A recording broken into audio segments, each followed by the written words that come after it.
Assalamualaikum warahmatullahi wabarakatuh. Waalaikumsalam warahmatullahi wabarakatuh. Selamat siang Nadia. Sebelumnya perkenalkan saya Naila Ummul Khairoh dengan NIM 25016039, Prodi Pendidikan Bahasa dan Sastra Indonesia, yang dimana saat ini sedang mengampu jenjang pendidikan di Universitas Negeri Padang. Tujuan wawancara ini adalah untuk memperoleh informasi dari pandangan Nadia mengenai pembelajaran sastra, kaitannya dengan keterampilan berbahasa, serta berbagai tantangan yang dihadapi dalam proses pembelajarannya di sekolah. Sebelum itu, apakah Nadia bersedia untuk menjawab pertanyaan dari saya? Siap, saya bersedia untuk menjawab pertanyaan dari Kak Naila. Terima kasih atas kesediaan dan waktu yang telah diberikan. Baik, langsung saja. Bagaimana pendapat Nadia tentang pembelajaran sastra yang selama ini diikuti di sekolah? Oke, menurut aku pembelajaran sastra itu sangat penting. Tidak hanya kita mengajarkan tentang puisi, novel, cerpen, ataupun karya ilmiah, drama, tapi kita juga belajar membantu dan memahami berbagai nilai kehidupan. Kita juga dapat melihat suatu peristiwa dari berbagai sudut pandang orang-orang. Nah, selain itu, pembelajaran sastra itu juga melatih kemampuan kita dalam berpikir kritis, berkomunikasi baik secara lisan maupun tulisan. Lanjut, jenis karya sastra apa yang paling Nadia sukai? Seperti puisi, cerpen, novel, atau drama. Mengapa demikian? Nah, aku menyukai itu novel karena novel itu ceritanya panjang dan lebih mendalam. Nah, dalam novel tuh kita juga bisa tahu bagaimana suatu konflik atau permasalahan bisa berkembang. Bahkan kita juga bisa tahu berbagai macam atau dari berbagai peran. Terus kita juga bisa melihat bagaimana nih solusi dari masalah tersebut, dan kita bisa mengambil pesan moral atau makna dari cerita tersebut, kemudian kita aplikasikan di kehidupan sehari-hari. Nah, selain itu novel tuh juga sering mengangkat masalah-masalah yang terbaru nih, kayak berada di lingkup sekitar kita. Apakah suka yang romance gitu genre ya? Ya, bisa. Karena Gen Z ya Nadia ya. Lanjut, apakah Nadia lebih tertarik membaca karya sastra yang bertema kehidupan masa sekarang atau yang menceritakan kehidupan pada masa lalu? Sebagai Gen Z itu pastinya suka yang kehidupan masa sekarang, karena ya lebih temanya tuh kan lebih melekat tuh kehidupan kita sehari-hari, yang bisa kita lihat kayak bullying atau percintaan. Nah, itu membuat lebih mudah lah dipahami isi ceritanya dan diambil pesannya. Tapi untuk novel, untuk karya sastra yang zaman dahulu itu juga tertarik, kayak kita gimana nih kehidupan pada zaman dahulu, bagaimana budaya istiadatnya, untuk menambah wawasan aja. Oke, lanjut. Menurut Nadia, apakah mengetahui latar belakang suatu karya sastra membantu Nadia memahami isi cerita dengan lebih baik? Menurut aku, mengetahui latar belakang suatu karya sastra itu sangat penting, karena kita dengan mengetahui kondisi latar belakangnya, sosial budayanya, itu kita dapat mengetahui, oh begini nih konflik itu berkembang, atau oh gini nih masalah itu, atau gini nih karakter tokoh itu sebelumnya, makanya dia bisa begini tuh. Terus habis itu pesan yang ingin disampaikan juga oleh pengarang itu juga membuat pemahaman juga membuat pemahaman aku terhadap suatu karya itu lebih mendalam. Nah, bagaimana pembelajaran sastra membantu kamu dalam memahami bacaan atau teks yang dibaca? Pembelajaran karya sastra itu membantu aku untuk lebih teliti ya, karena kan nggak semua karya sastra itu maknanya tersurat. Benar. Jadi makna yang tersirat nih kita harus mempunyai kemampuan berpikir kritis. Jadi kita harus ulang-ulang, oh apakah ini maknanya atau kesini sih maknanya gitu.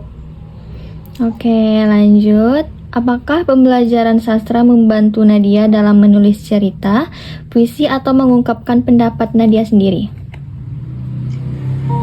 Karya sastra itu membantu aku untuk menulis cerita. Karena dalam berbagai karya sastra itu kan kita dapat mengumpulkan ide atau oh gini nih cara menyampaikan ide gitu. Dalam berpendapat seharusnya kita rangkai dulu apa yang mau kita pikirkan dulu, habis itu kita rangkai. Jadi pas kita sampaikan itu kelihatan jelas dan tertutur gitu. Terus untuk menulis itu kita juga bisa merangkai ide juga. Kita setelah baca karya sastra sebagai penunjang atau contoh. Jadi kita kan tahu oh gini nih strukturnya, oh gini unsur-unsur yang harus kita tulis di dalam suatu karya sastra yang ingin kita buat. Oke. Bagaimana kegiatan seperti membaca puisi, diskusi, atau bermain drama membantu kemampuan Nadia berbicara dan menyimak? Kegiatan seperti membaca puisi, diskusi, atau bermain drama tuh membantu aku dalam kemampuan komunikasi. Contohnya itu kayak kita kan berlatih puisi, jadi kita harus berlatih gimana sih intonasinya, bagaimana mimik wajahnya, ekspresinya. Terus kayak kalau misalkan puisinya tema semangat perjuangan, kita harus semangat nih nyampeinnya. Atau tema kita harus sedih atau enggak kita harus terlarut juga lah, ikut terlarut dalam pembawaannya itu. Nah, lanjut. Apa kesulitan yang paling sering Nadia hadapi saat mempelajari karya sastra ini? Kesulitan paling sering dihadapi itu ya makna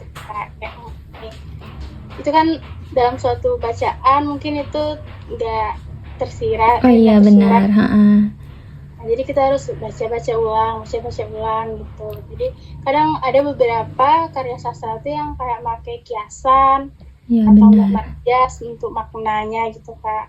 Jadi kita harus memperdalam lagi kemampuan kita dalam mengingat apa saja sih jenis-jenis majas, apa sih makna kiasan dalam karya sastra itu. Apalagi karya sastra zaman dahulu kan banyak kata kiasannya. Ya. Lanjut, apa sarannya dia agar pembelajaran sastra menjadi lebih menarik nih dan mudah dipahami oleh siswa? Karena kan pada zaman sekarang tuh banyak nih, apalagi Gen Z kan, jarang suka minimnya literasi gitu kan. Ya kalau menurut aku itu pembelajaran itu akan lebih menarik jika dilakukan dengan metode interaktif. Misalkan kalau misalkan ada pembelajaran pementasan drama gitu kan, benar. Kita dapat bekerja sama dengan tim. Kita aku tokohnya pemarah ya, aku tokohnya yang baik ya. Jadi kita dapat memahami, memainkan karakter itu. Terus kalau misalkan untuk membaca puisi, mungkin itu kita bisa praktekkan ya hal-hal dasar gitu, kayak memainkan wajah, ekspresi, atau pembawaan dalam menyampaikan puisi gitu. Terus juga dengan cara tersebut itu siswa dapat mungkin lebih tertarik ya, karena emang kebanyakan kalau siswa belajar sastra itu kan kayak nanti pasti membaca. Benar. Jadi lebih suka ke praktek gitu ya? Ya. Lanjut, menurut Nadia, apakah bahasa yang digunakan dalam karya sastra lama lebih sulit dipahami dibandingkan karya sastra modern nih? Tentunya iya, kalau karya sastra lama itu kan dibandingkan karya sastra modern itu mungkin banyak kosakata zaman dahulu yang sekarang tuh udah nggak digunain lagi. Gitu, benar. Jadi kayak susah, apa sih maknanya ininya gitu. Kalau karya sastra modern mah bahasanya bahasa gaul. Benar. Ya mengikuti zaman kita ya. Ya. Lanjut, pertanyaan terakhir nih.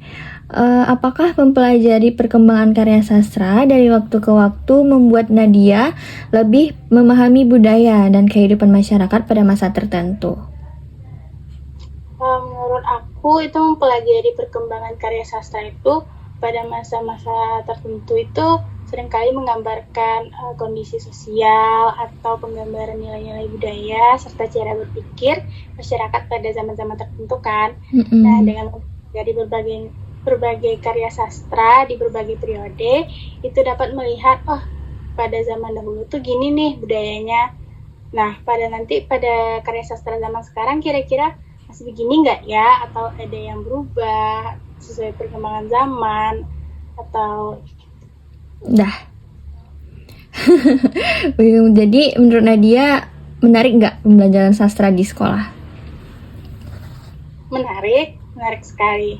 Apa Karena mungkin dalam karya sastra itu kan kita bisa mengekspresikan diri kita sendiri. apa mungkin ada di SMA itu kendalanya, misalnya tergantung gurunya juga nih Kak, kalau bisa gurunya ini biar seru gitu. Sebenarnya iya sih, tapi kan kadang guru tuh juga minta pendapat, maunya belajarnya atau dengan kelompok, nanti kita melakukan pementasan drama, atau nanti kita sendiri-sendiri dulu, nanti kita renungkan gitu. Nanti baru didiskusikan di kelas. Gitu. Mungkin itu saja Nadia. Terima kasih ya sudah meluangkan waktunya. Oke, Kak. Baik, sekian dari Kak. Assalamualaikum warahmatullahi wabarakatuh. Waalaikumsalam warahmatullahi wabarakatuh.